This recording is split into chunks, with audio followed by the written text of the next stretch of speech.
one of the effects of high altitude is it's a little bit like having a dose of influenza almost being at high altitude. A lot of your energy and a lot of your drive tends to be sapped. And people feel fit and able to cope with altitude at different times, even during a single, the few months of an expedition. So obviously you've got to get people who are well acclimatized, who have the drive and the enthusiasm at the right time in order to sort of throw them towards the summit and say, go to it.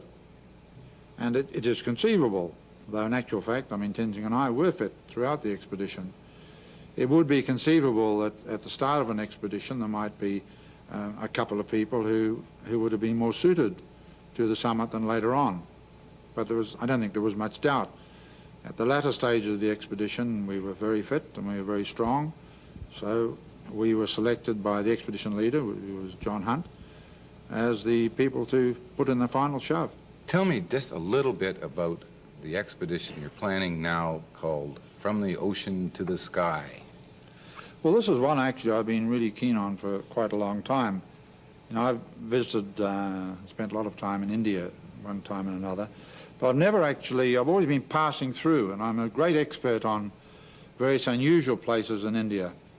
For instance, I've spent a great deal of time on the wharves in Calcutta trying to get all my equipment through and arguing with the customs.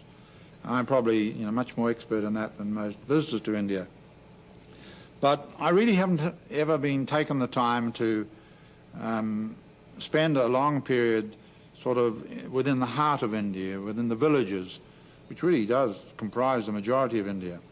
Well, what we're doing really is we're combining an expedition, which gives the challenge and the excitement, with an opportunity to experience, the sort of the backcountry areas, the real people of India.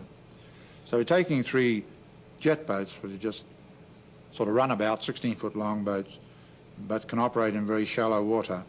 And we want to go right from the Indian Ocean, from the salt water as it were, into which all rivers flow, and then go right up the Ganges for 1,500 miles through the heart of India and then up into the Himalayas and then battle our way up the rapids, through the hills and the mountains, and get as high as we can with our jet boats.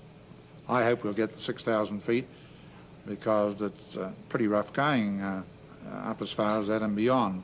And then we want to walk up and climb up, sort of small peak, 20,000 odd, more or less to complete the journey, as it were, to the sky. A small peak, 20,000 feet.